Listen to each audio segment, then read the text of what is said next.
జీవితాంతం లైంగిక లాలసత్వంలో మునిగి తేలినా మనకు బ్రహ్మచర్యం ప్రాప్తించదు. కానీ మనకు వృద్ధాప్యం వచ్చేస్తుంది. జీవిత చరమాంకానికి చేరుకుంటాం. అయినా రతి లాలసత్వం నుంచి మనం ఎప్పటికీ బయటపడం. ఎందువల్ల?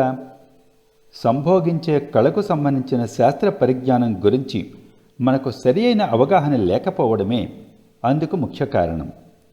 ఇంతవరకు దాని గురించి మనకు ఎవరూ వివరంగా చెప్పలేదు. అలాగే మనం కూడా దాని గురించి ఎప్పుడూ ఆలోచించలేదు, చర్చించలేదు. అంతేకాదు, ఆ విషయంపై చర్చించి దానిపై మనకు చక్కని అవగాహన కలిగించి ముందుకు నడిపే అనుభవజ్ఞులు ఎవరూ లేరు. అందుకే సెక్స్ విషయంలో మనం జంతువుల కన్నా హీనమైన స్థితిలో ఉన్నాం. కేవలం క్షణికమైన భావప్రాప్తిని 3 గంటల పాటు కొనసాగించడమెలా అనే అనుమానం మీకు రావచ్చు.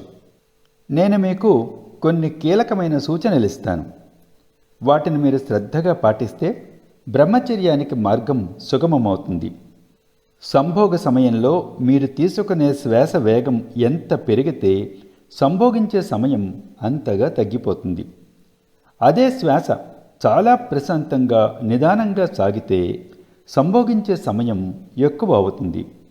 అలాగే మీరు మీ శ్వాసను పూర్తి ప్రశాంతంగా కొనసాగించే స్థితికి చేరినప్పుడు సంభోగ సమయాన్ని మీరు ఎంతసేపైనా కొనసాగించగలరు. అప్పుడు నేను మీకు గతంలో చెప్పిన అహంకారరహిత కాలాతీత అనుభవాలు అనుభవంలోకి రావడం ప్రారంభిస్తాయి. దివ్య చైతన్య స్థితిని చేరుకునేందుకు అవే ప్రధానమైన అంశాలు. మీరు తీసుకునే శ్వాస చాలా ప్రశాంతంగా సాగాలి. అలా సాగే సంభోగంలో మీ శ్వాస మరింత లోతుల్లోకి వెళ్ళి అక్కడ కొత్త విషయాలను బయట పెట్టడం ప్రారంభిస్తుంది. అలాగే మీరు గుర్తుంచుకోవలసిన మరొక ముఖ్య విషయం ఏంటంటే, సంభోగ సమయంలో మీరు మీ ఏకాగ్రతను యోగాలో చెప్పినట్లు 3వ కంటికి నిలయమైన 2 కనుబొమ్మల మధ్యలో ఉండే ఆజ్ఞాచక్రం మీద కేంద్రీకరించినట్లయితే సంభోగ సమయాన్ని 3 గంటల వరకు పొడిగించగలరు. అటువంటి ఒకే ఒక సంభోగానుభవం మనిషికి బ్రహ్మచర్యాన్ని ఈ జన్మలో మాత్రమే కాకుండా మరుజన్మలో కూడా కలిగేలా వెంటనే ప్రసాదిస్తుంది. ఒక మహిళ నాకు రాసిన ఉత్తరంలో, మీరు పెళ్లి చేసుకోలేదు, పుట్టుకతో బ్రహ్మచారి, అంటే సంభోగ పరాకాష్ఠలో లభించే దివ్య చైతన్య స్థితి యొక్క అనుభూతిని మీరు పొందనట్లే కదా అని అడిగింది. ఒకవేళ ఆమె ఇక్కడ ఉంటే నేనే కాదు, ఎవరైనా సరే సంభోగానుభవం లేకుండా కూడా బ్రహ్మచర్య ప్రాప్తిని పొందగలరని ఆమెకు చెప్పదలుచుకున్నా.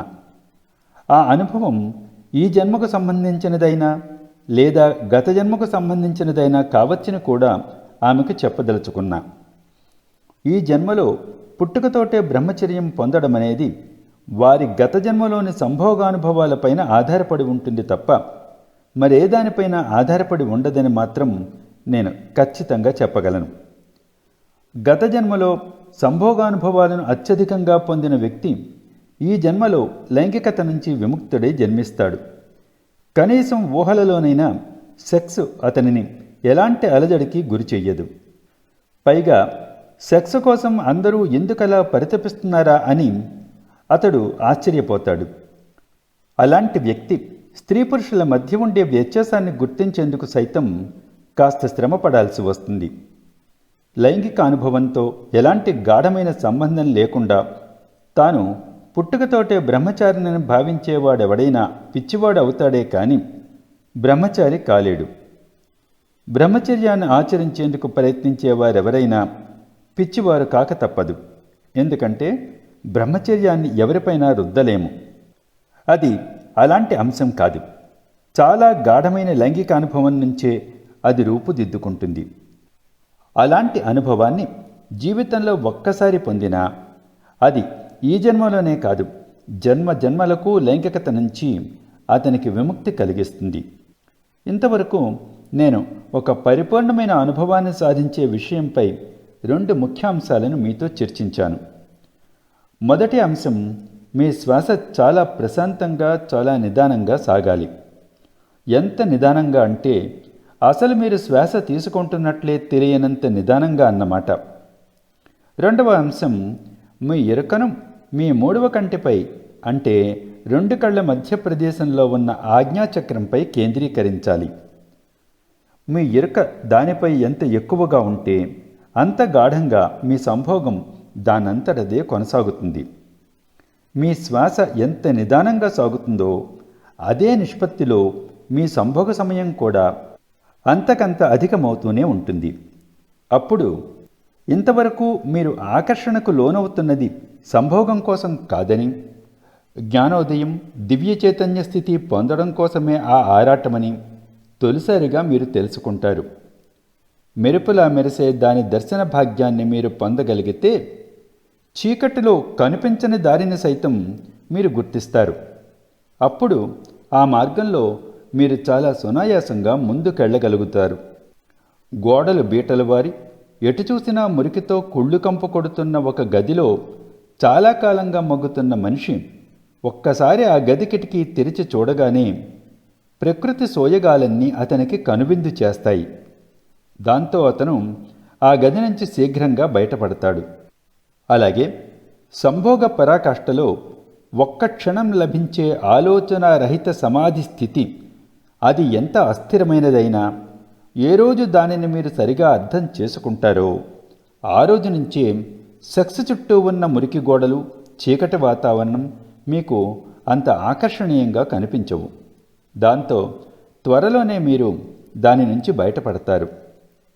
ఒక రకంగా మనమందరం మురికిగా ఉన్న చీకటి గదిలో జన్మించాం.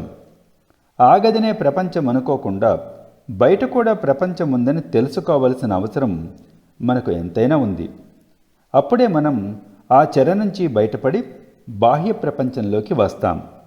అంతేకాని ఆ గదిలోనే కళ్ళు మూసుకుని ఒక మూల కూర్చుని తాను ఎక్కడ ఎలా ఉన్నాడో తెలుసుకోవడానికి కూడా ఇష్టపడని వ్యక్తి పరిస్థితిని మనం ఏమీ మార్చలేం.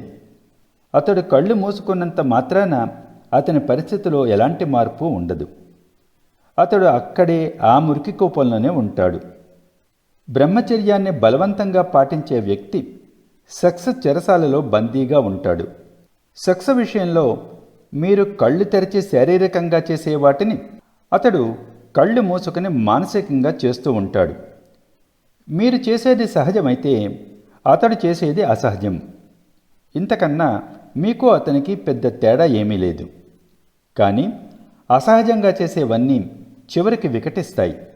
కాబట్టి సెక్స్ను ఏమాత్రం వ్యతిరేకించకుండా దానిని సానుభూతితో అర్థం చేసుకునేందుకు ప్రయత్నించమని, మీ జీవితంలో దానికి పవిత్రమైన స్థానం ఇవ్వమని నేను మిమ్మల్ని కోరుతున్నాను.